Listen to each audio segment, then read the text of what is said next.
On March 1st, 2009, the people of the quiet, small town of Samson in the U.S. state of Alabama began their morning just like any other day. Some were heading to church, while others were planning to spend the holiday with their families. But no one could have imagined that within a few hours, their town would witness one of the deadliest mass killings in American history. That morning, 28-year-old Michael Kenneth McLendon made a decision inside his home that would forever change the lives of countless innocent people. He had been suffering from unemployment, financial hardship, and mental instability for a long time. Although his neighbors knew him as a quiet man, no one realized the anger that had been building inside him. At around 10 a.m., he first shot and killed his mother inside his home.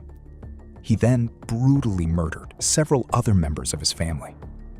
After the killings, he set the house on fire so that all the evidence would be burned away.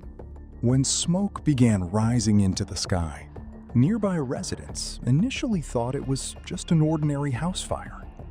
But within minutes, they heard the sound of gunfire. Michael then got into his vehicle and drove through the streets of the town. His vehicle contained multiple firearms and a large amount of ammunition. He did not target any specific enemy. Instead, he began shooting at anyone who happened to be in front of him. People standing by the roadside, an elderly man working in his yard, and even innocent passengers inside moving vehicles became victims of his attack. The entire area was instantly overwhelmed with panic. People hid inside their homes to save their lives. Some ran toward open fields, while others began calling emergency services.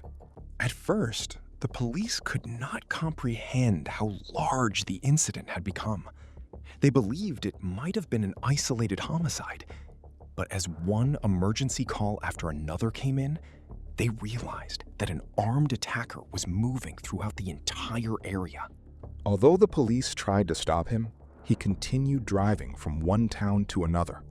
Along the way, he opened fire in front of several more houses. In front of one home, the father of a young child tried to shield his son with his own body, but he himself was struck by gunfire. At another location, an elderly couple was working in their garden. Before they could understand what was happening, they were gunned down. Witnesses later said that there was no sign of anger or excitement on the attacker's face. Instead, he seemed to fire shot after shot in a completely emotionless manner.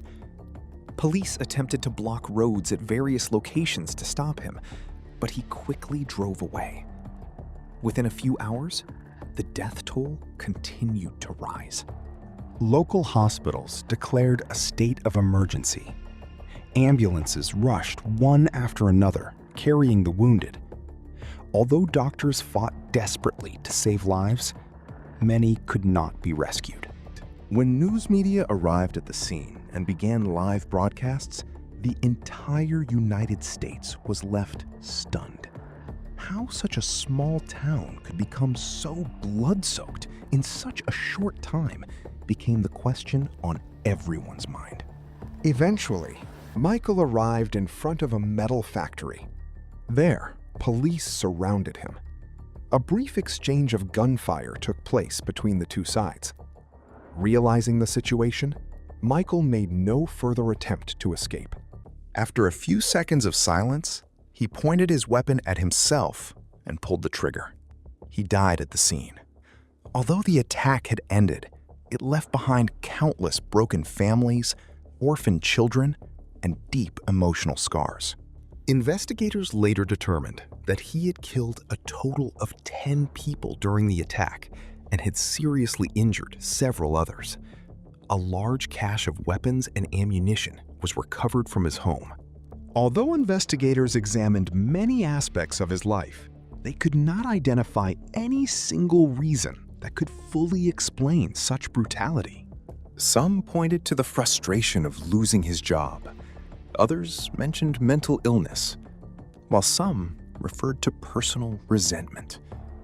But for the families who had lost their loved ones, none of these explanations brought any comfort. Even many years after that day, the people of the small town of Samson, Alabama, have never forgotten March 1st. A memorial was built in honor of the victims, and every year, people observe a moment of silence in their memory. Many of those who heard the gunfire that day have still never been able to fully escape those memories. How a peaceful morning could turn into a blood-soaked nightmare within just a few hours remains one of the most chilling reminders in American history of the tragedy that occurred in 2009. Thank you for watching the video. Don't forget to subscribe to the channel for more amazing true stories